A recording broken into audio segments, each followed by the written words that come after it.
Hello and welcome to the West Yorkshire Football Show. It's another episode of Leeds United Latest with myself, Stephen Brown, and as ever, Mr. Jason Booker. And I was literally saying to Jason about 2 minutes before we started, I didn't even realise England were playing tonight, and potentially someone of interest, a person's of interest, could be on that pitch. And I'm definitely not talking about anyone in an England shirt. We'll get to that, though, a little bit later. If you're not subscribed to the channel already, please do. Myself and Jason will be here every week through the summer, giving you our take on everything Leeds United. Like the video as well, and most importantly, get your comments in. Mark, hi boys. Hi, Mark. Thanks for joining us. Jason, always lots to talk about with Leeds United. It feels like that rumour mill's really kind of getting going, even though, ironically, transfer window has shut today. That mini transfer window closing at 7 p.m. tonight. Some other football stuff that's been obviously, I mean, God, it feels like an age since Leeds United played at all. We're starved for football. I did find myself this weekend, I was like, someone was talking to me about F1. Who was it? Might even be when we were out for your birthday, actually. Yeah. And I was like, should I give it a go? Should I give it a go? I'm not deprived of sport. I was like, cricket? Could I get the cricket on? Darts? Someone was saying that about darts. I was like, oh my God, I'm deprived of sport. There was even a really brilliant tennis match on Alcaraz and that other fella that was meant to be amazing. And I was like, I'm desperate at this point. I'm desperate. The desperate need for the sporting hook. Yeah. Like the drip. Thankfully, I do get it all year round, if I'm honest, because I'm a big F1 fan. I've been to Silverstone 3 times before. I'm a mad. I wouldn't say I'm a mad motorsport fan, but I'm a big F1 fan. And obviously, I love my boxing as well. So, like, I've always kind of got somewhat to tie me over. But obviously, I miss the football. I've got to say, and again, I'm gonna kind of say I told you so, but I'm just glad that I enjoyed this season as much as what I did, because thankfully I didn't stress that much. So I actually have had my fill of football, and I've got to say the last 6 weeks before the run were getting a bit stressful, and we were all getting a little bit frustrated. So overall it's been enjoyable. We've had the playoffs, haven't we, all the way up until recently, and then before you know it, the window started. The transfer window seems to have just gone pop straight away on it. So I'll be honest with you, I'm not even taking notice of this date. You know, the window closing tonight. It just doesn't mean anything, does it? So no, exactly. It's just a daft little thing for the big clubs, isn't it? In this Club World Championship and all that nonsense. There's too much though, isn't there? I mean, we haven't had a break, and there's internationals now. These players have yet to go away for a break. I mean, what are they going to get? 3 weeks? Something like that before they'll be back in pre-season? Well, it's one extreme to another, isn't it? When you look at the Leeds lads, they've already had weeks off. Do you know what I mean? But then at that top end, all those guys are like, well, apart from the internationals, actually. Some of them are, but like I think we've got 5 away. I don't think Tanaka went, which was good. He was given this one off, but all the Welsh boys went.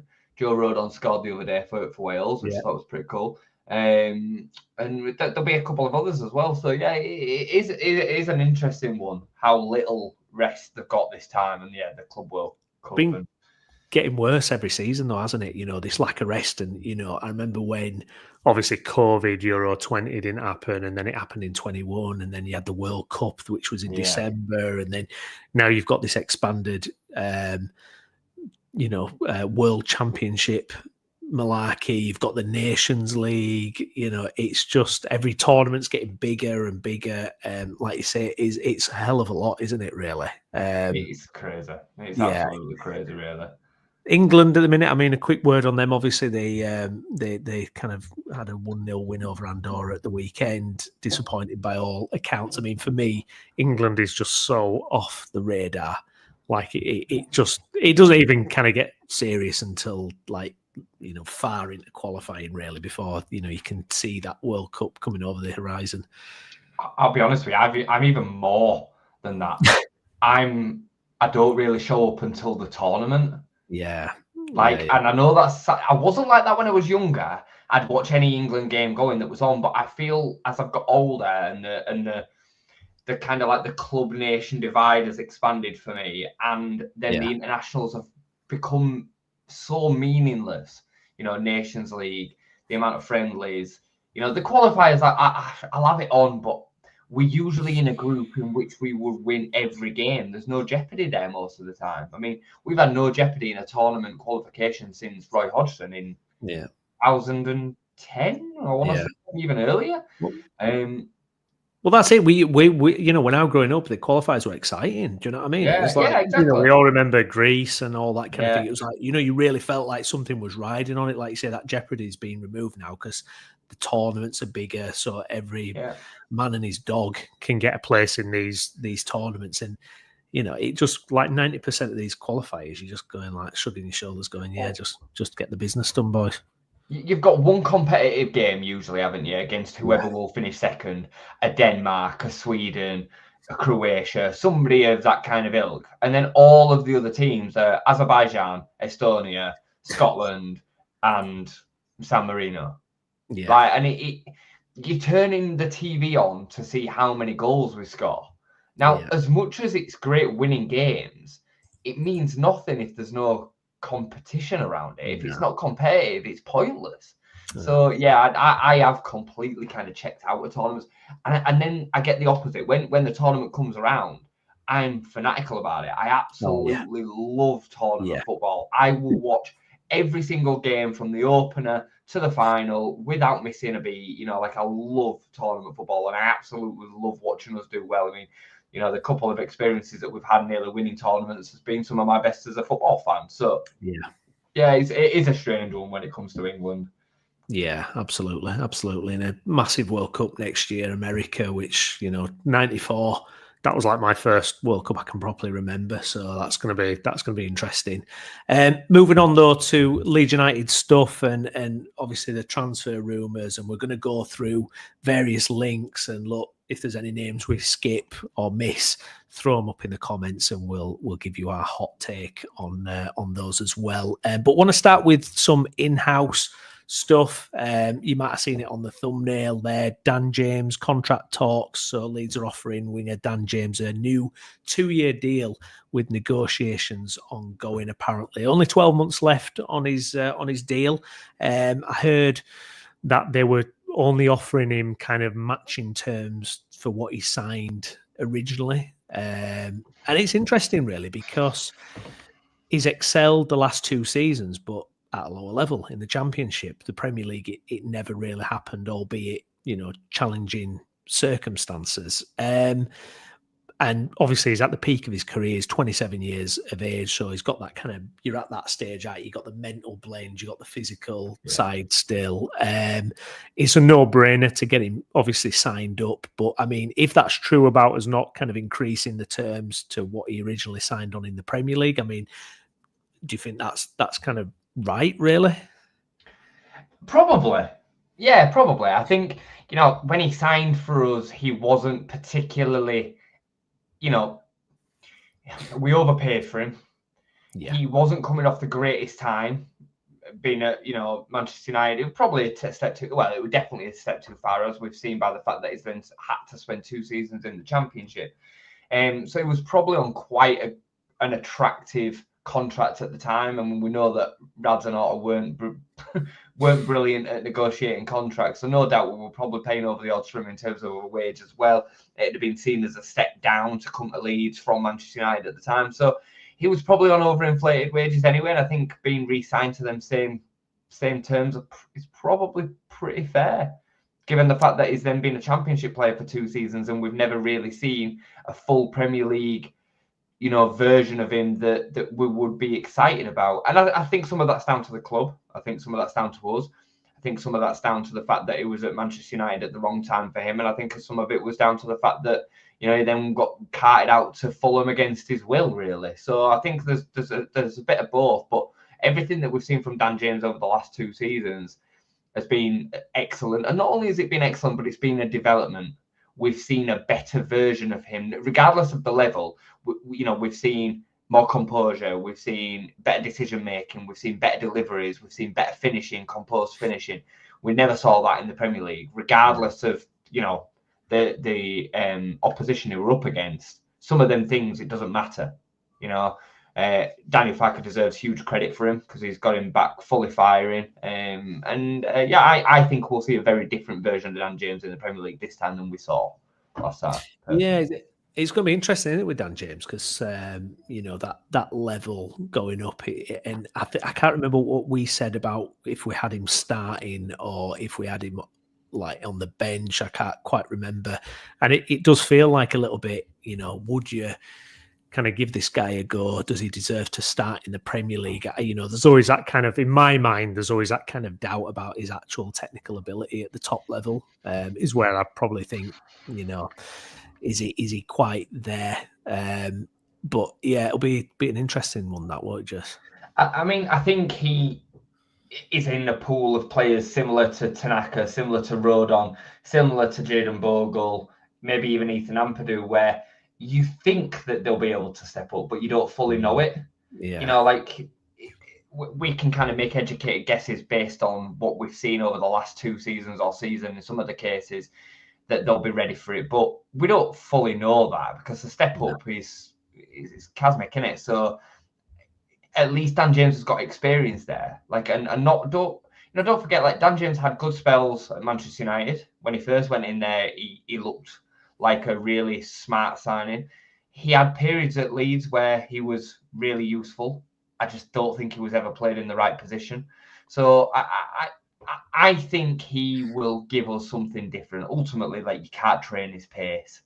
You just can't, and he scares defenders. Like Championship defenders don't stand a chance against that kind of ability. But Premier League defenders still will be scared by pace. So I've got confidence in him, and I think he deserves a shot. He certainly, and again, I think if we sign a winger that can challenge him, great. Like, he doesn't have to be starting every week, but he definitely deserves opportunities to be starting. Yeah, absolutely. I think that's Man United's 4th highest transfer fee they've ever received. Is that true? Yeah, wow. I think so. Yeah, so annoying to put give we them definitely overpaid. Actual good transfer fee. Yeah, it was one of those where you're like, how much was it? Was it 25 million? 25 million. Bloody hell. But you know what, Brandon, right? If we were to let's not say that he's got a year left on his deal, but if he had 3 years left on his deal, let's say, and we were coming into the Premier League, it'd be worth 25 million now. It'd be worth 30 million maybe even now. It would. So, you think of the price that some of them went for. I know he's got a couple of years on him and whatnot, but in terms of the raw output, he'd be worth in and around that to teams, that are looking to improve in that area. So, yeah, we overpaid at the time, but it was probably in and around. Would have been interesting if we'd have got him the first time round. If that deal concluded, what Bielsa would have done with him for those few years, that would have been very, very different. It'd have been a very, very different route because I think he would have then replaced Helder Costa, and Helder Costa would never have come in. Dan James would have probably gone up in the first season. I think he did. I think he'd have made that much of a difference in that first season. When in the January, it's exactly what we needed. And he were a top player at Championship level. Bear in mind, 6 months later, he then went on to sign for Manchester United. So he can't have been too far short, can he? No. I think he would have made the difference. I think we then got promoted. Would we have ever seen Rafinha come through the doors? Who knows? Maybe we signed Rafinha as well as him, and maybe who knows? Like, it's a really, really interesting one, isn't it? We didn't sign Dan James season 1 of the Premier League, did we? Season 2, just him and Firpo, wasn't it? Him and Firpo, the second season, yeah. So it's an interesting one, isn't it? Yeah, it's fascinating. It'd have probably broken him, wouldn't it? Dan James would have probably been just like a physical wreck by now. Do you know what I mean? Just on Rafinha, just while we brought him up. I don't go on Twitter anymore, as you know, but I occasionally bring it up when we're streaming, just in case I see anything while we're chatting. And I'd seen that I'd got a couple of retweets and likes and comments and whatnot on a post that I posted in February 2022, right? And it was it was Rafinha, man of the match performance versus Paraguay. It was debut for Brazil. And I put, February the 2nd, 2022, he's potentially the most talented player to ever play for Leeds. I know it's a big statement, but I believe he's going to be top 10 players in the world. That's what I put. And these comments are all basically saying fair play. Like, you called that like 3 years ahead of conversation, now looking like he's going to win the Ballon d'Or. But yeah, I just thought I'd make a point of that because I think that was pretty cool. That any opportunity to big Rafinha up. Take it because I love seeing what he's done. What do you know what you reminded me of? So this is strange, but when Bielsa got announced, I tweeted somewhere around that time as a joke, I think he'll turn Calvin Phillips into the next Andrea Pirlo. Did you really? I like it. Yeah, that Great, tweet yeah. existed, and then you forget about it, or you don't even think about 2-3 years later, someone quote tweeted it, going, look at this prediction. Yorkshire Pirlo. I was like, that's exactly what the one prediction I've had, well, and it was a joke as well, but it was right. I'll take some credit for it, but yeah, not quite as foresightful as yours, but yeah, I did like that one. But yeah, I mean, Rafinha, what can you say? I mean, he's just phenomenal, isn't it? I wish we'd have had a bit more time with him, but you've got to enjoy what we did have, and hopefully we can get someone in the door that excites us as much as that. Yeah. Max Verber, so he's revealed that Leeds United plan to sell him this summer, with the defender desperate to avoid rotting away in England. And Leeds have already made it clear to me that they want to sell me, says Max.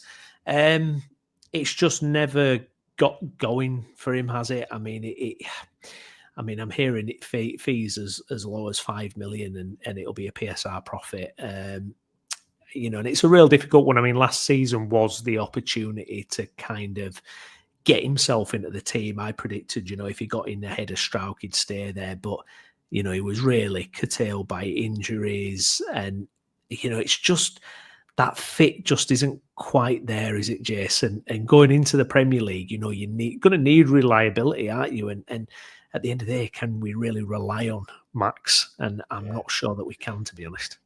He's the kind of epitome of everything that went wrong with recruitment in that season, wasn't it? We signed him in January. It was gone by the July. He did come in, and I think he slightly improved us. I think he was the best of the bad bunch in that period of time. He showed a little bit of fight and passion, and I think he kind of came from outside of it, which helped him. He'd not kind of been suffering in the same way that the rest of them had for that period of time. It made him maybe stand out, but then the way that he left, and the kind of attitude that he showed around the club and towards the fan base. And then he's come back this season. And I really did believe, genuinely hand on heart, once he usurped Pascal of the position, he'd never lose it. I did, because I think he's just a far better all-round defender than Pascal. But he was never afforded the opportunity to do that because of his injury record. And we've seen this injury record before. We've seen it before Leeds. We've seen it during his time at Leeds. And now we've seen it again in the second reincarnation of his Leeds career. He's been unavailable for maybe 35 or 46 games this season, something like that. Far too much. He had the odd fleeting decent appearance, I thought, in a Leeds shirt this season. Yeah. We saw him appear at left back a couple of times and do a good job. He scored a goal.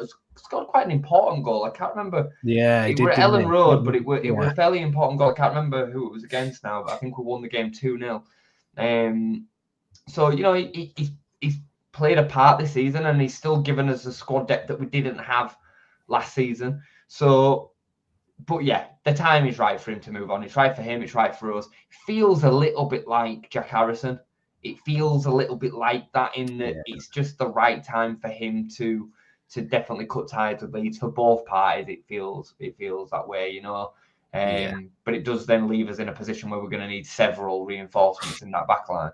Yeah, absolutely. Gavin, evening, Gavin. Thanks for joining us, mate. Guys, get your likes in on the video, please. Subscribe to the channel if not already. Just tidying up in-house stuff. Matteo Joseph. So he's done an interview with the Spanish magazine. So he's been quoted as saying, I started playing quite a bit and then went from everything to nothing. It was a blow, and that was coming off the back of last year. And which was also very tough. It's important to invest in yourself to get the best out of yourself. He does say he's happy at the club and, he loves being at the club. But, with Joseph, I feel like it's almost like a victim of modern day football as well, where it's like you're kind of looking at the squad and who can we get this PSR value out of, who's going to give us the PSR value. Whereas it would have been nice with Joseph, I think, actually, to send him on loan for a year. Got a nice long contract with us, send him on loan. He might develop into that top striker. If he does, he comes back and he impacts Leeds United. But there's this almost kind of pressure or the kind of overriding thought is actually we can cash in and it looks good for the books. little bit of a shame, but it feels like it's heading that way as well, doesn't it? Yeah, I mean, different to the approach that Max has taken, because I think what Max has done is kind of put pressure on Leeds to sell him, and also driven his price down a little bit.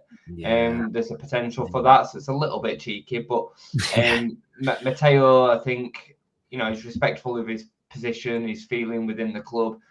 His age is important. The question for me is somebody looking from maybe a perspective of what we can then do to improve the squad, is he ever going to be good enough? That's the question that I would be really kind of trying to answer. And if you think he is, then you send him out on loan, and you hope that a season at the bottom end of the Spanish First Division will maybe do him some good, or wherever he'd end up going. I don't think he'd go back to the Championship. I don't think that'd make sense. I think it'd be Liga or La Liga, personally. I don't know what you think with that, but that's what I think. And then that's what you do. Or you decide that he's not good enough permanently, and you take the money while you can, because 15 million quid, because it's going to be in and around that ballpark, for a player that ends up not being good enough to play Premier League football at all, right now could be absolutely vital, because it could mean that we then go and get a player that is good enough to keep us in the division. So I think it's a real tricky one for the club. Either way, it will run a risk. And, you're going to have a certain amount of risk attached to the decision that you make. But if it was me, based on what I've seen at Championship level, I would probably be leaning on the side of selling him, even though I agree with everything that you've just said. Yeah, no, absolutely. It's in this day and age with everything, you need to maximise it, don't you, really? So we'll see. Being interesting. I mean, this is the thing as well. I mean, it doesn't feel like anyone's beating the door down for Leeds players at the moment. We're not hearing kind of lots of rumours, are we, really? I know kind of we're all maybe wondering if there's going to be an unexpected sale somewhere in the summer, one of the kind of jewels. But, I mean, I was talking to someone at the weekend, and I was saying, I don't think we've quite got the same kind of prized saleable assets that we did last summer in Rutter, Somerville and Gray. I don't feel like we've got that profile of, you look at Tanaka and you go, yeah, fantastic and everything. 27-year-old midfielder has done a good job. But you're looking at the rest and you're kind of going, I don't think we've, Nonto, I don't think Nonto's on nowhere near that kind of Rutter level or Somerville level. I think, it might not be a case that we have too many beating the door down. You're absolutely spot on. The prized asset within our 11, I'm going to say it, was Mano Solomon. And he's not our player. If Mano Solomon had been a Leeds player, you'd have been seeing 40 million pound interest in him. I'm telling you would. And then, that's why Spurs are now considering keeping him. Marseille are in discussions, and have come and gone. There's other teams that are interested in him as well. He's the jewel, because you're absolutely right. This squad is far more about the sum of its parts than the individuals. Whereas Jorginho Rutter stood out, Chris Somerville stood out, Archie Gray, because of his age, stood out. And in previous reincarnations of Leeds teams, we've seen players that stood out as well. The Bielsa side, you could argue that there was only one within that, and that was Calvin Phillips.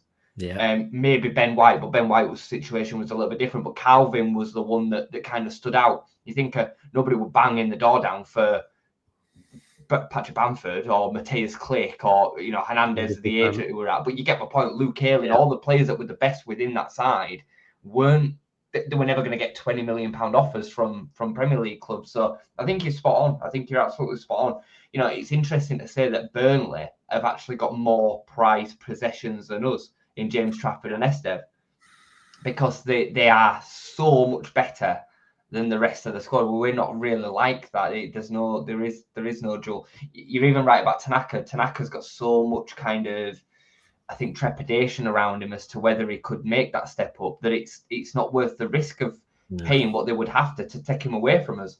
So it does put us in a bit of a tricky position, because I do think we need to make one big sale. I think we will. Yeah. I think we will make one big sale. I think it'll likely be either Pascal or Matteo Joseph. I think it'll be one of them two, mate.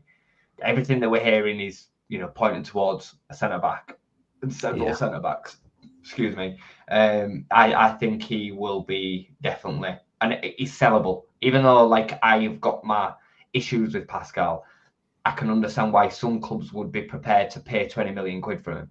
Yeah. Because he's still got potential on his side. He's got some raw assets that you can't train. His size, his ability in the air, his pace, because he is quite pacey. So I can understand it. Yeah, I think I'd be one of them too, if anybody. Yeah, and Sunderland selling Bellingham to Dortmund as well. Being able to pull in all that cash. That's gonna. That for me, that Bellingham deal, by the way, that's a massive win for Sunderland. For me, that opens up the PSR door as well. So it's like, okay, we've got extra money we can throw at this. Was Bellingham even going to be good enough for the Premier League? Would he have lived in that Premier League? I don't know. Obviously, Dortmund have got faith in him and he could develop further. But from what I saw, I didn't feel like I was looking at a Premier League midfielder. And, to get a fee in like that, I think I can't see anything other than positives, really. It's a bizarre move for me. Yeah, I genuinely think if he wasn't named Bellingham, I don't think you'd be seeing this. I really don't. And I know that sounds mental to say that Dortmund would recruit in such a way, but I haven't seen anything from him that would say that he'd be worth. Bear in mind, it's their record transfer fee. Dortmund's record ever transfer fee. It's madness. Yeah, it's a madness. Jeez. So, I just don't see it. I think he's a bang average championship centre midfielder. Yeah. And maybe he'll develop. Maybe they've seen enough to think at this stage of his career was same to Jude and he'll develop and he'll progress. I just don't see it. Whereas with Jude, you did see it. I understood that signing straight away. You got it. This just doesn't feel like that. But look, we're just the minions, aren't we? We're just the fans that kind of watch it and make an opinion. As for Sunderland, I don't know how much it strengthens their recruitment position, because I think they were in quite a good position anyway, given the lack of spending that they've done.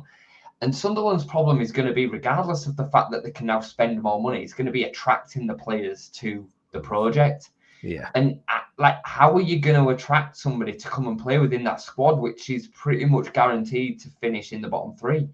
And I don't want to seem so pessimistic. I think every promoted team should be given a shot, but they are so up against it. So then you're having to either give ridiculous wages to maverick players that might go completely offside, or you just can't spend it. They're not going to be in the same ballpark as us as for attracting players. I just don't believe that. They're going to have to do an Ipswich and go and buy the best of the Championship. And do it. Yeah, and there's been a lot of stuff flying about what people can spend. And there was a chart on The Athletic, and Leeds were in the amber for PSR. And, I think, you look at the share equity that they've made, 120 million. And I don't think anybody really knows the clear picture, of what Leeds can actually do. And we all know that Red Bull commercial deal was going to get a massive boost with the Premier League. So it's going to be fascinating. Speaking of Premier League news, a big managerial move that I don't think it's been confirmed yet, but we're expecting it. Thomas Frank to Spurs. Real interesting one, this, and could potentially affect Leeds. Because obviously we're looking around, you're thinking, right, who can Leeds finish above? What are the weak points? Everything like that. And Brentford, God, they've been punching above their weight for year after year after year. Thomas Frank's been in charge for several years. We know how good their recruitment is. They're just, it's them and Brighton, isn't it? You look at Brentford and Brighton and they're just the modern day example of how to scout, how to recruit. I know a lot of people are kind of hoping and wishing that Brentford will struggle this season and it's going to be difficult with the managerial choice. I just feel with the way they operate, I wouldn't be surprised if they get someone really good in and they're fine again, to be honest. Now, I will caveat that with the fact that they're losing they'll probably lose Mbeumo, I would have thought. And then it becomes a bit more of a bigger challenge. And I think Frank wants to take several staff members as well. So, it could be a bigger problem than, when we've seen Brighton managers come and go potentially. And that's kind of what I'm hoping for. But I don't know, they've just got such a sound model of operation. It's hard to call. How do you see it going? I think there's an opportunity there.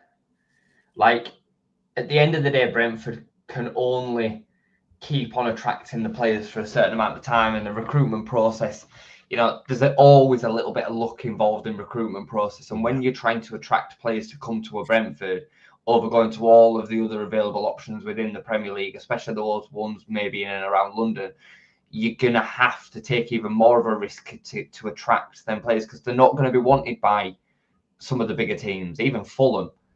Crystal Palace, you could argue, are more attractive than Brentford. So it's a really tricky position that they find themselves in. And who knows? They got, well, I'm not going to say they got lucky with Thomas Frank, but they did what they did with Thomas Frank, and it worked out really, really well. They go and get the wrong appointment in. That was only one appointment choice. You know what I mean? Like, they go and make another one and it's the wrong one. Who knows? You know what I mean? Who knows? And they lose, like I say, a few of the prized possessions in and amongst that in terms of the playing staff, which, they've already started going. They definitely could get sucked into there, because even over the last couple of seasons, I thought that Brentford might flirt with it anyway, and they have. The season that we went down, Brentford were in and around it until about 5 games from the end of the season, and then won 3 of the last 5 or something like that and pulled clear. Like, they've overachieved, but they've not been a million miles away from it. This season, they've kicked on even further and been completely comfortable. But I think, again, that's a lot down to the fact that the bottom 3 was just so weak, and we've had so many weak, situations of the likes of Manchester United and Spurs. So, yeah, I wouldn't be surprised to see them get sucked in there. Same for Wolves. I think Wolves are in a similar situation, losing Aït-Nouri, losing Cunha, and they've got a bit of a situation on their hands with PSR and trying to recruit. And obviously they got the manager in last season and he did the trick, but there's no saying that that'll continue into season 2. No. Forest, as I've seen Skip's comment there, I think Forest will always end up eventually back in the Championship. I just feel that about them. Now, I do think they've recruited extremely well, but they're a bit of a basket case as well. And given European football and the extra stress and pressure of that, they could be in there as well. And then, I'm just going to keep on talking it into existence because I'm that kind of guy. Yeah. But Manchester United, I'm going to keep on saying it because I genuinely think they're going to be in and around it. I really, really do. Their recruitment strategy so far this window has been exactly what I'd expect it to be. And I think it's terrible. I think it is absolute basket case, constant noodles in the head.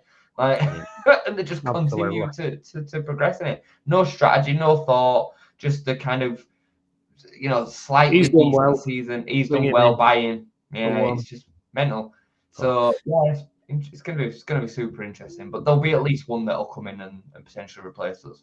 Yeah, Gavin, can see McKenna going to Brentford. Yeah, you never know, do you? Could be a good move for him.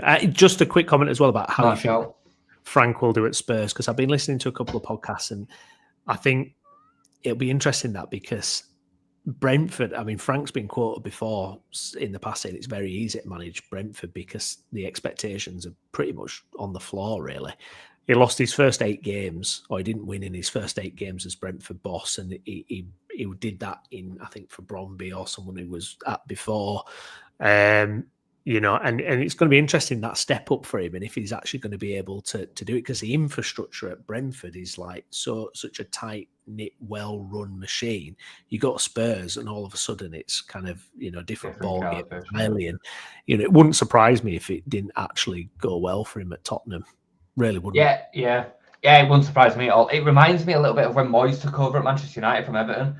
He'd been at Everton for 10 years or whatever it was. He'd flirted with Champions League, got Champions League, solidified, was always comfortable, and he'd gained this reputation after years and years of a certain way and process. He was the man, big fish in a small pond, and then went to Manchester United and just, unfortunately for them and for him, got swallowed alive. I've always maintained if they'd have stuck with him, he'd have gone on to do a Ferguson. I really rate David Moyes. I think he's a top manager, and I think they just couldn't help themselves but to fall into the trap of what so many other clubs have done.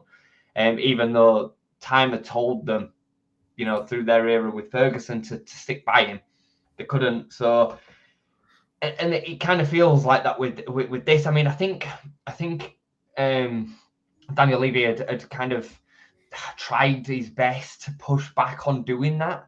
I think there were cases to sack Ange a lot earlier, maybe even at the end of last season.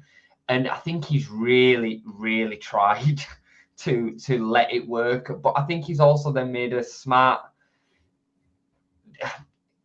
constructive decision. He didn't just let his head rule his heart in that. They've got Champions League. They won the Europa League final, Europa Conference final, League final, Europa League final, and it'd have been easy to say, okay, he deserves another few months, but no, there's something deep down there that he didn't like, and he wanted to move on for it, and this is the right time to do it. So I think Frank will get time. It's just whether he is capable of managing, like you say, a bit of a beast, and it's been such a problem for such a long time. But Newcastle have shown that, you can get the right man in and set about doing something. I'd argue that Villa have done that as well in Unai Emery.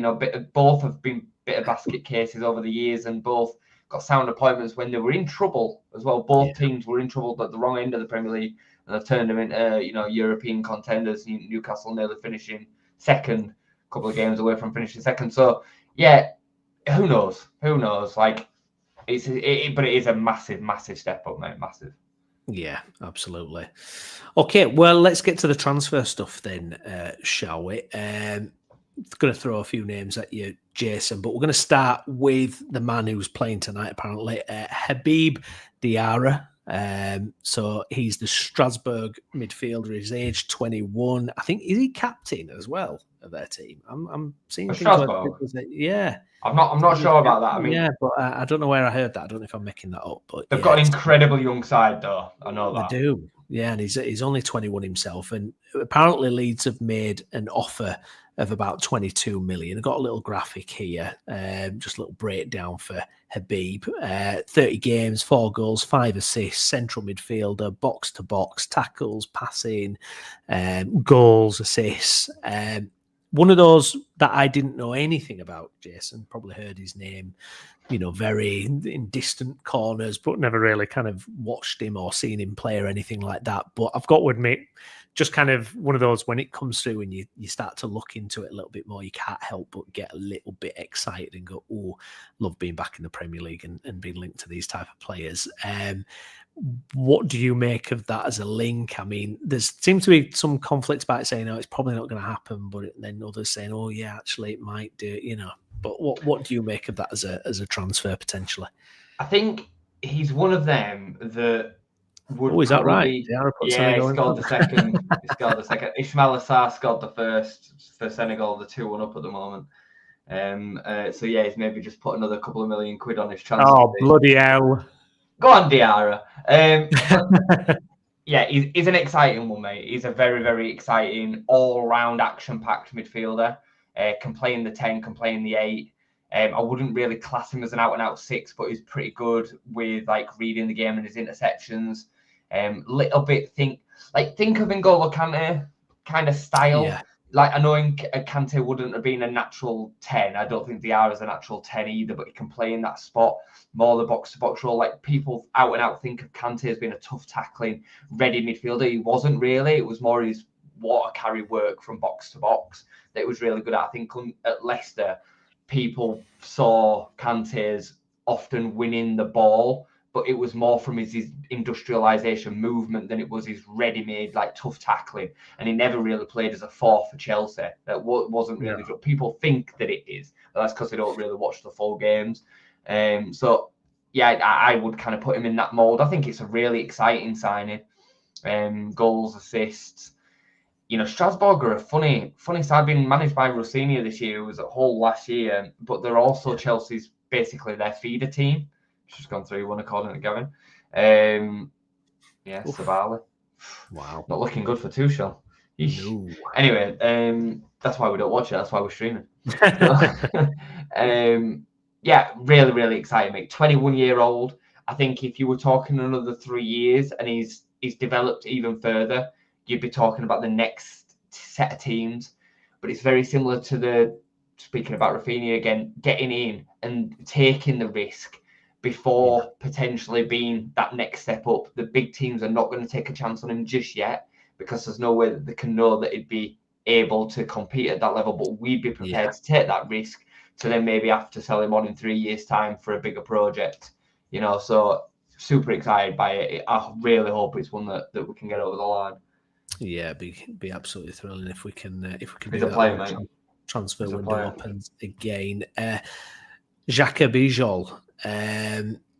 Now, this guy is an absolute beast when you see this guy. So he's described as an absolute rock, a brick wall, 6'3", physically imposing, ideal for combating Premier League strikers, aggressive, but he's also a ball player as well.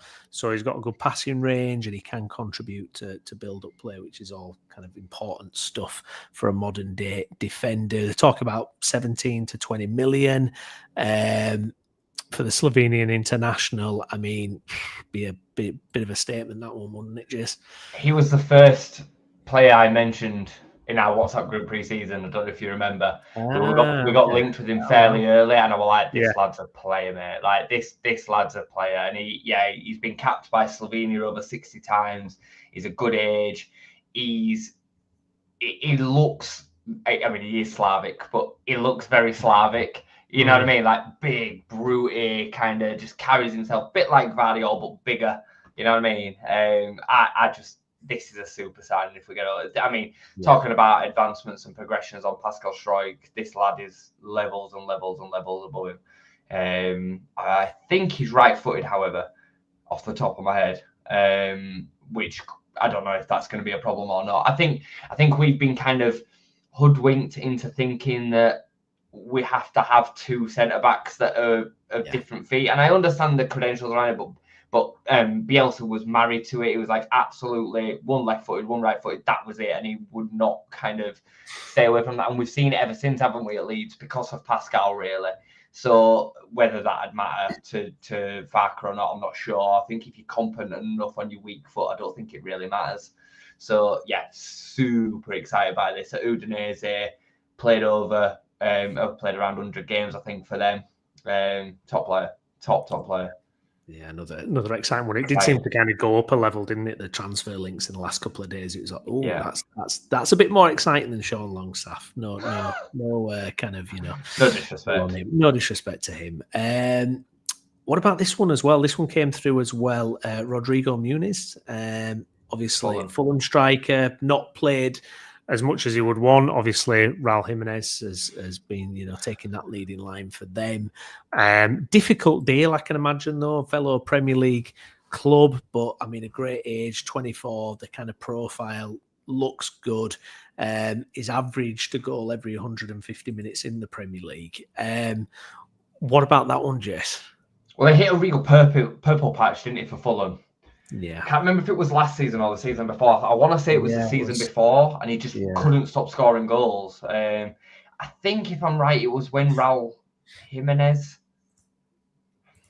Is Raul Jimenez still at Fulham? And he couldn't quite get going again or something. Yeah, and he just kept on scoring, did Rodrigo Muniz. And, all the range of finishes, quick, strong.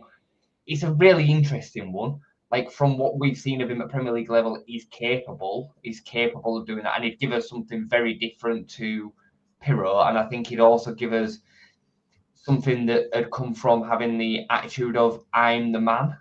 Like, he's obviously had to kind of battle for that role at Fulham, and he's never really been able to cement it. I think he'd come in and be like, yeah, this is my berth. I'm the man to keep Leeds in the Premier League. So it's one that would excite me. It depends on the fee.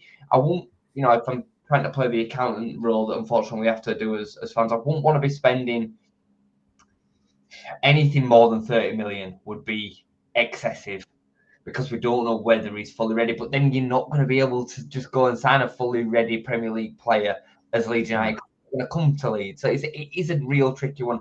I can understand why it'd make some merits. I would rather have Beto if the two were put side by side. Yeah. It's because I think the profile would suit us more. But I would rather Muniz over Sargent, who I don't think is also a bad shout either, but he's come back around again. His injury record and the fact that he's never done it outside of the Championship would just make me lean towards Muniz. I do like a lot of what he can put out. Yeah, I mean, that's perfect link to go into Josh Sargent. That has kind of cropped up again. Not necessarily one to get the pulses racing, like you say, could probably do some kind of a job. it's a tricky one, isn't it? Because would it be enough to lead the line for a Premier League club hoping to stay up? I don't know. I mean, I think he's criminally underrated, mate. I think he's really underrated. I think because he does all the physical stuff, doesn't he? He does all that kind of hard work, I guess. And he can finish. Like, his goals are not like, go and have a look at his goal tally. I know it's in the Championship, but if you're gonna praise Pirro, you have to then give him the same kind of credit. And the problem with Josh Sargent is his injury record. I think he gets a hard time because he's American, because he's ginger, and he looks a bit weird. I think the way that he looks kind of means that he gets a bit of a hard yard from fans, because he looks it looks like Screech from Saved by the Bell. Saved by the Bell. It does. It looks like him, doesn't it? So I think people kind of give him that stick, and like I say, because he's American as well. But I think if you actually go and watch what he brings to the team, he's a very, very good player. And there's a reason that Norwich paid what they did for him in the Premier League all them years ago. He wasn't ready for the Premier League then, but he's a top player. But I just wouldn't trust his injury record. He's had long periods of time out injured, and we need a player that's going to be available. You know, being available is actually probably slightly more important than the quality, because there's no point having the quality if you're not on the pitch. So, he'd be my third place out of them three options. Yeah. If Josh Sargent came in as well as another, I'd be all right with that. I'd be all right with that, because I do think that us having reinforcements in and around that area of the pitch, Josh Sargent could also play off the left as well. He's done that, several times. He'd give us other options. Depends on the price then, though, doesn't it? Because you don't want to be wasting money unnecessarily. So yeah, absolutely. Gavin, looks like we're getting Alex Moreno any good. So the Aston Villa left back on loan this season. He's had limited opportunities under Unai Emery. Expected to cost around about £5 million. They've been on loan at Forest this year. Yeah, Forest, yeah. What do you think of that one? I mean, is that kind of, obviously we don't know what's happening with Firpo yet, lots of links. He's 31 or 32 now, Alex Moreno. Would it be a case of, if we lose Firpo, would you like to see kind of a Moreno and someone else coming in? It's got to be that, hasn't it, really? We need to. We definitely need to. Moreno was really good when he was back at Spain. I liked him before he signed for Villa. I thought it was a really good signing for them, and I don't think he ever really hit the heights, and they went through left backs really quickly. They signed Digne, and then they signed another left back as well, and then at Forest this year, Moreno was actually starting until he got injured, and then Aina came in and usurped him, and he's barely been able to play since, and he's had a really, really good season. So for £5 million, if he's one of two choices in that position, I wouldn't say it's a bad deal. I think it'd be a smart move for the price. Premier League experience, top level experience, gives us something that we haven't got in that area of the pitch, in that it'd be a second out and out left-footed left back option. I still think Byram will end up signing and playing a very, very, very, very small squad bit part role. The longer the Junior Firpo situation goes on, the more I'm convinced he's gone. I think that's a done. His contract's now finished. Yeah, I think that's right, isn't it? 1st of June? Or is it 1st of July? Oh, no, 30th of June, I think. 30th of June. So maybe not that, but I still think that's going to go the other way. I think he'd have already been confirmed by now if he was staying, if I'm honest. Could be wrong, but... It's a strange one with Firpo as well, because when it's like, if you get like a woman and she dumps a guy, and then she suddenly sees the guy getting all these offers from women, and then she's like, God, I made a mistake here. It's like when I started to see Firpo linked with like AC Milan, and I'm like, we need to re-sign him quick. He must be good. He must be good. And then you go, well, we've seen him in the Premier League before. I'm not sure he will actually be able to do it or not. But I made the point to you, though, that if there was any transfer fee involved, these teams wouldn't be interested in Junior Firpo. That's the truth. Like, if we had a year left on his deal or 2 years left on his deal, we'd be wanting 10 million, 15 million, and nobody would be paying that. Nobody. Because he's not, he can't command that fee. But on a free transfer, he'd make sense to come and play a bit part at AC Milan, or go back to Betis and play, he probably would play. But yeah, nobody were knocking the door down a year ago to take Junior Firpo off his hands for 5 million, 7.5 million, or something like that, were they? With a year left on his deal. So I think it tells you everything that Junior Firpo had to play 2 years in the Championship. Yeah. It just does. And like I said, his redemption arc has been sensational. What he gave us going forward over these 2 seasons has been brilliant. And I think his ability to get fit again and play week in, week out for Leeds this season in the grueling Championship has been testament to him. He really has put it all out there for us. So fair play to him. And he wasn't the worst left back I've ever seen. He was in the Premier League, but he isn't now. So, well, imagine though, if you're looking at recruitment's all data led these days. Imagine some of these scouting teams are probably right. Don't watch Firpo week in, week out, right? Oh God, look at these assists and look at his heat map. He's in the 6-yard box. They'll be going, wow, this guy is free, as well. So yeah, no wonder he's kind of struck up the interest. You're spot on. It's exactly the same as why I have so many stupid debates with fans, because fans only watch the games through the periphery of the goal and the assist, the highlight, and what a ticker says on Sky Sports News or whatever. They don't actually watch Junior Firpo stand attackers up and jockey them and put a foot in and get yellow carded every week. They don't see all that. So yeah, I think you're right. Gavin says here, works to Liverpool done. They will be selling a few now. Harvey Elliott, Harvey Elliott is kind of kind of name that's getting bandied around. Would you Harvey Elliott maybe a loan or something? Would you? Yeah, that'd be decent, wouldn't it? Yeah, be a top player. It'd give us a real option in and amongst a few positions that we're going to need some depth in. And I think he's a top player. I just don't think he's a player, and he's got that bit between his teeth as well, and he's got a bit of something to him as well. Obviously, he had the injury against us, didn't he? Where it kind of curtailed him a little bit. Probably the worst red card I've ever seen, by the way, that one. It still sticks in my throat. The fact that he didn't give it, then he decided to after he'd seen the injury. It wasn't even a foul. It was a bizarre one. It was just an unfortunate situation for Harvey. But yeah, that'd be an exciting signing. And it'd be one that you could potentially see give you some resale value down the line. And he's still got time on his hands. I think he's an England international already, but he's definitely going to be somebody that you would be thinking to potentially break himself into there if he can get his career back on track. So yeah, it'd be an exciting one. And he's right, like Liverpool have done some spending this summer, haven't they already? They're going to have to sell some. Joe Gomez is another one that I'd be really keen. If the deal was right, because I think his injury record is a little bit it's a lot sketchy. It's been sketchy ever since they signed him from Charlton all them years ago. So, but he'd be definitely one that would improve us in that area of the pitch, and give us a position for a couple of spots can play right back and centre back. Yeah, absolutely. One, don't know too much about him, a young Belgian attacking midfielder, Mario Stroikens, plays for Anderlecht at the moment, an attacking midfielder. That's kind of one of these where you see the foreign journalists kind of post it out and you're hitting the translate post button on Twitter. Know anything about this guy at all, Jason? Do you think this would be kind of a deal just for someone as a squaddie, or...? Hard to say. I do know who he is, but I don't know a lot about him, to be totally honest. The Belgian league is one of them that can go completely under the radar. Leicester signed El Canoes from the Belgian league last season. He had a really, really good season. He was one of their kind of shining lights. We have seen Belgian players or Belgian-based players come across and do well. Romelu Lukaku first came from over there and obviously had the career that he's had. When he first came on the scene, he was an absolute beast, monster one end. The loan spells at West Brom that he had, and a hell of a player. And there's been others as well. Hazard started over there, Kevin De Bruyne started over there.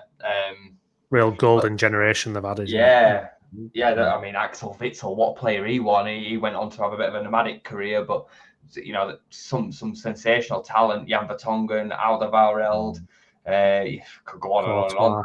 Yeah, some sensational players. So it's definitely a market in which we should look to tap into, because the Belgian league, it's not actually a bad league competitive wise. You think about some of the clubs that are playing in European football and be very, very competitive. So it's definitely a market that we should tap into. The transfer fees are always going to be much less. The funds that are available over there are much lower. So the spike of their kind of transfer fee demands are so much smaller in proportion. And if you can get the recruitment right, the scouting's right, it's worth the risk, because you then uncork some of these, these corkers. So it'd definitely be an exciting one. Yeah, indeed. Tanganga. I was hoping you were going to mention Jaka Tanganga. Yeah.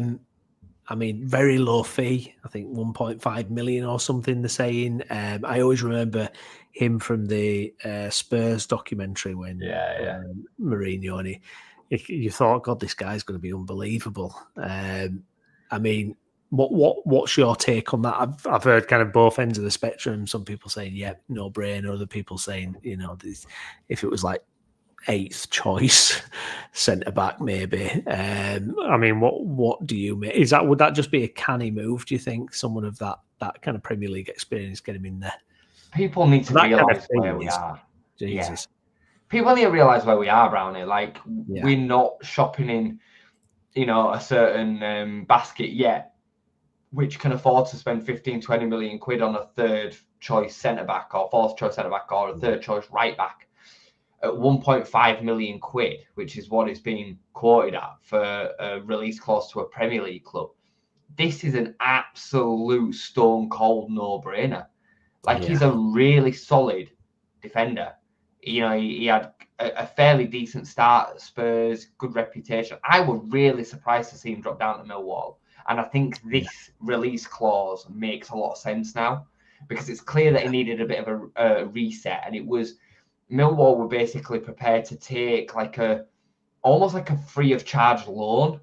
That's kind of what it now will look as, because if you play well enough to get a move back to the Premier League, it means that you've contributed well enough to us that have seen us move up the table, and you've given your worth back to us. But like a loan would have cost them X amount of money, which basically they're taking off the top line of this 1.5 million. Do you get where I'm trying to come from? Because of the talent that he's then producing at that level. And he can play right back, he can play centre back. He's not going to come in and expect to start every week. I just think it's an absolute no-brainer. And if we don't make it, I think Sunderland or Burnley will. Or I think the other ones will as well. I think there'll be Brentford would potentially take him, Fulham, Crystal Palace. I think the teams in between 10th and 15th would all be. I could imagine him pitching up at West Ham. I can see him in and around them teams. So why wouldn't we? It's just an absolute no-brainer. Absolute no-brainer. And like I say, anybody that's kind of getting in last season, he had a great season, mate. Yeah, he played nearly every game. He scored against us at the Den. He won the game for them when we won 1-0. God, yeah, that's right. He did, didn't he? Blimey, flipping heck. That is crazy, isn't it? Jason, before we sign off, then, any other rumours or any other transfer dealings you want to have a little chinwag about before we go? The keepers have gone a little bit quiet. I don't think Nick Pope happens now. The noise is coming out of Newcastle are pretty strong in that they, regardless of whether they sign Trafford or not, they want them both, which is fair enough. It's their that is their prerogative to do. I do hope that we make a big signing in between the sticks. Yeah, it's going to be. I think it feels important, doesn't it? That really. Yeah, I'm a bit nervous about that one because I truly believe that we go and make signings in all the other positions. The keeper position scares me a little. Yeah, well, it's that thing as well, isn't it? You can imagine even if you paid for like some decent option from Europe, but it's one of them positions is keepers. If they get off to a bad start, sometimes they just can't recover. Especially at Leeds, it's like Jesus. I mean, we've had so few and far between reliable keepers. It's bonkers. I do want to show you this though. This has just been tweeted out by Beren Cross, Athletics, Leeds United reporter. Leeds United remain optimistic about their talks with Udinese on Jaka Bijol.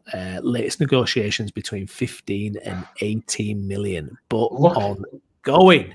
Looking at that just gives me serious Gvardiol PTSD though. Like, I can't believe we're back here again.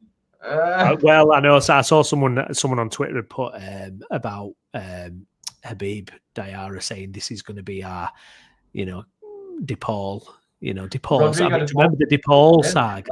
Oh, I mean, that just went on and on, didn't it? That went on and yeah. on. I couldn't believe that. Yeah. And Longstaff. There is a mention of Longstaff there as I've well. just seen Gavin's comment again. Gav, you need to just come in tune with where we're at. Like, Longstaff would be a really, really solid signing. Like, who can we realistically get for in and around that price range that's going to be that much better than Longstaff? Like, don't get me wrong, you can go and do recruitment on the continent and take the risk. Some of them are going to come off and some of them are not. He's not crap. That's just not true. Like, it's just not true at all. He's a pretty solid Premier League midfielder, and we need pretty solid Premier League players. I mean, tell me I'm wrong tonight. It was like an hour before you and Gav got had a disagreement. Good going, lads. He just sees it like so many Twitter bloody fans that I see. Like he's like everybody. So many people are just seeing that nobody's good enough for us, and it's just like they'd rather hang the hat on Bijol and not know how good he is. Like, I know how good he is. Yeah. They'd rather kind of not even know and just go with the unknown over than going actually what they maybe it's true, isn't it? It's true. If it was like some unknown Brazilian playing in the Portuguese league or something, it'd be like, wow, even though no idea. It's not sexy, is it? No, I mean, look at the crap that we signed third year in Premier League last time. Do you know what I mean? I'm sure we all thought it was going to be amazing, and it absolutely wasn't. Yeah, Mark Yates is still coming off the Ryan Yates, is still coming off the bench for Nottingham Forest, and he's good enough to be in a contention for playing in the Champions League. You know, like, I'm not saying that I want Ryan Yates to be starting week in, week out for Leeds United, but we need to realise that we want to finish 17th. And we're going to need some of these players that are going to be capable of maybe starting 20, 25 games, not playing every week, and they make part of a squad good enough to do that. And the players like Sean Longstaff, players like James Milner, Ben Mee, I keep saying some of these names, like they are going to make a massive part of this recruitment structure if we're going to stay up. Because we're not going to do it through all just unknown, potentially exciting players from the continent. We're not. We've been down that road, haven't we, before as well? We paid the price, indeed. Yeah. Good stuff. Excellent. Well, that's flown by. Thank you, everybody who watched along live. If you're watching this again later, please make sure you smash a like on the video. Get your comments in about everything we've discussed on tonight's show. And please, if you can subscribe to the show as well. We're going to have a lot of content going on the channel throughout the week. So keep an eye on that. Myself and Jason, though, we will be back with our Leeds latest show next week as well. I've been Stephen Brown. Joining me as ever, it's been Jason Booker. Jason, thank you very much, mate. Thank you, mate. And we will see you again soon. Thank you very much. Bye-bye.